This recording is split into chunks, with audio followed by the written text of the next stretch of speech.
The Italian Prime Minister says that an attempt by federal prosecutors to put him on trial is a bid to topple his government.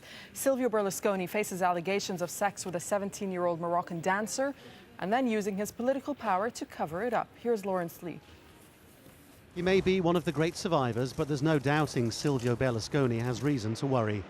Even given his ability to hold on to power despite all kinds of allegations of financial or personal impropriety in the past, there now appears to be so much evidence linking him firstly to a young showgirl known as Ruby and then to sex games known as bunga bunga parties that prosecutors believe they've got enough against him to have a criminal trial straight away.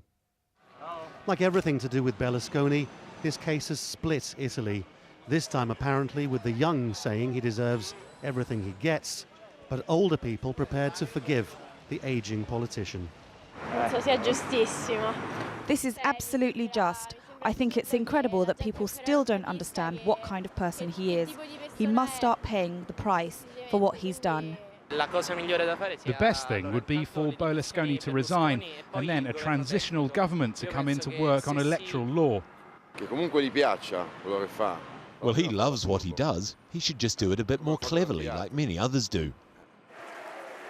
Berlusconi's been lucky in that his opponents have been unable to capitalise on his problems in the past. Now, though, they smell blood. We want the judges to make the truth come out, and we want him to go to trial. That's the only thing we ask. Then, if he's innocent, God bless him, and in a couple of weeks, we will know the truth. Still, you don't get to hold on to power for as long as Berlusconi has without being able to face down unpleasant allegations. And so the obvious response has been to claim a smear campaign. It's just embarrassing. It's disgusting and shameful. The thing about these trials is that they're false trials. The accusations are completely without proof. Everyone knows that they're just about a negative media campaign. No doubt many people, not just in Italy, view Berlusconi as a misogynist and political dinosaur. All the same, he's been in court before. It'd be unwise to write him off just yet. Lawrence Lee, Al Jazeera. Thousands of demonstrators have rallied in Lahore to voice their anger over an American man being held in the shooting of two Pakistanis last month. Well, the case has sparked a diplomatic dispute between the two countries. Rosalind Jordan has more from that in our Washington News Center. Rosalind. Thanks so much, Dareen. On Wednesday, the U.S. State Department once again insisted that Raymond Davis does have diplomatic immunity. However, the government in Islamabad is refusing to release him. Kamal Haider reports. A diplomatic row is brewing between Pakistan and the U.S. over the arrest of an American citizen. Raymond Davis is being held in the shooting deaths of two people in Lahore. He says they were trying to rob him at gunpoint. The U.S. Embassy asserts he's a diplomatic employee, and his arrest is a clear violation of the Vienna Convention. So far, Pakistan disagrees. Davis has already appeared in court and his case continues. This U.S. diplomat gunned down two innocent civilians in broad daylight. We want to inquire what he was doing on the streets of Lahore with a pistol and all alone. Events after the shooting added to the existing outrage in Pakistan. That's when a U.S. consulate vehicle drove the wrong way down a one-way street, killing a motorcyclist before leaving the scene. Tens of thousands of protesters have rallied in Lahore to demand justice. The U.S. sent a senior congressional delegation to demand that Islamabad free Davis. However, fearing a major backlash, the Pakistani government says it will let the court decide. That's not good enough for some U.S. lawmakers, who are now threatening to stop aid to Pakistan. The event is now creating a complex scenario, with Pakistan jeopardizing its relations with its largest provider of economic and military assistance, while the USA stands to alienate one of its major allies in the war next door in Afghanistan. Kamal Haider, Al Jazeera, Islamabad. The State Department spokesman P.J. Crowley denied reports that the U.S. has canceled meetings with Pakistan because of the detention.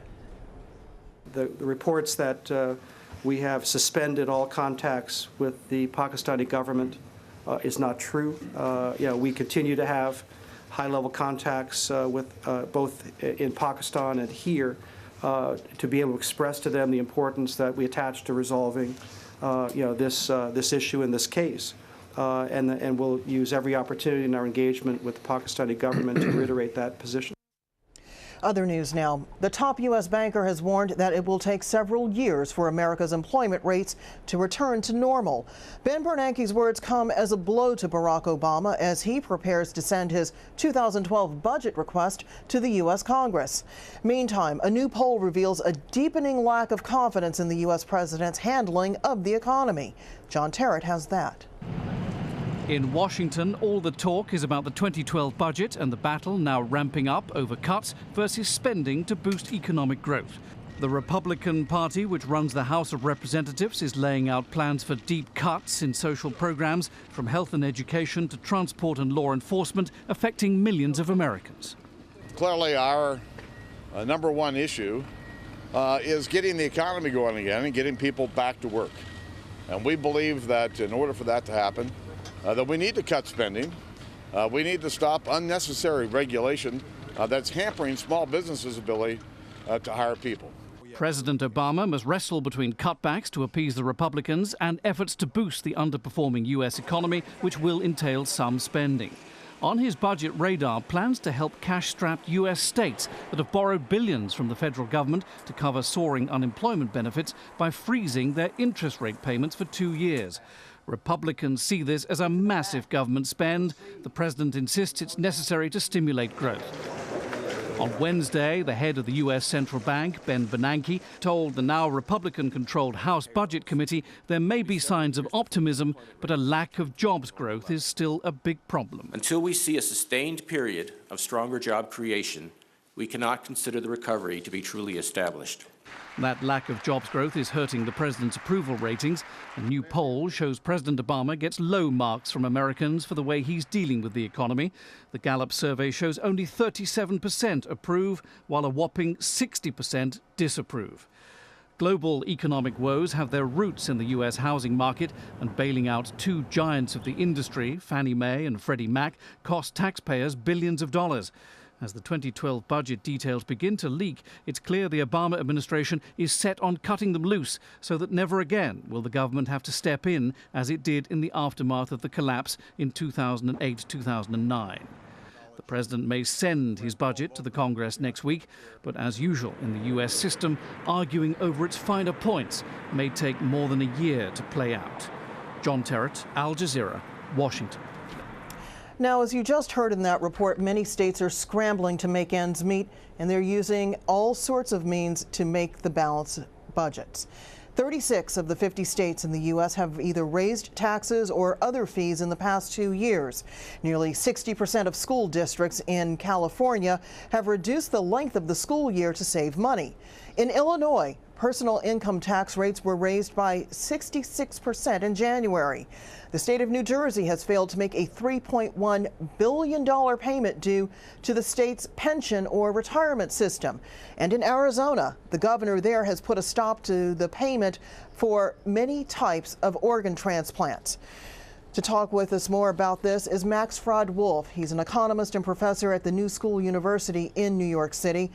Max, first off, are the states missing some key opportunities to re-examine their spending priorities by just whacking here and whacking there? Thanks for having me. It's always a pleasure to join you. I wish the news I could share would be a little more upbeat, but absolutely yes. I mean, one of the few silver linings or opportunities in as profound and serious of a federal, state, and local, and for our conversational purposes, state budget crisis as the one we're in, is to take a look at what we're spending on. And the first thing the United States needs to do at every level is follow a kind of Hippocratic budget oath that says, okay, let's look at the things we're spending money on that unambiguously don't make us better off. Do we need, for instance, to have more people locked up than any other country in the world? Is it okay that many of our states now spend more money or as much or nearly as much locking people in prisons and jails as they spend sending them to college? We haven't asked those kinds of questions, and what we're well on our way to doing is trying to balance an international financial-driven budget crisis on the backs of the most vulnerable people in the United States. And I think that's quite dangerous, morally indefensible, and economically unwise. compromise. Well, this is also happening, Max, at a time when there are so many new members of Congress who say they're intent on cutting the federal budget. Haven't the states always looked to Washington to sort of backfill where they couldn't pay for programs themselves? Absolutely. We see a chain reaction. These are a little bit like dominoes here. So states rely for 25 to 30% of their budget on the federal government, and our cities and towns, our municipalities, get a little more than 30% of their budgets from the state. So a federal government that's beginning to cut back will bump into states that are cutting back, will bump into local areas that are going to need to cut back because of lost federal and lost state support, and already 72% or 36% of our states have a combined budget shortfall projected for the next year of $125 billion. That's growing.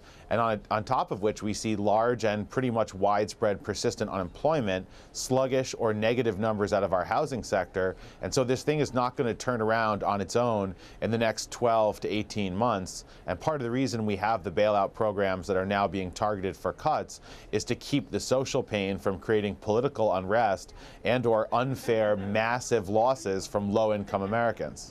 And very quickly, Max, is the social compact breaking down in the United States because of all of the economic troubles this country has suffered in the past several years? I think it's at risk of breaking down. I mean, on some level it already did. We just authorized, which most people won't connect the dots on the stories, we just authorized huge extended tax cuts for the wealthiest Americans, as well as an increased estate tax cut. And now we're going to see what that's going to cost when we see the Republican budget proposal today to slash AmeriCorps, and we see teachers being fired. And we saw 410,000 state and local workers lose their job in 2010, and we're going to come close to doubling that number in 2011 unless we get off the present budget path. All right, we'll leave it there. Max Wolf of the New School University in New York, thank you.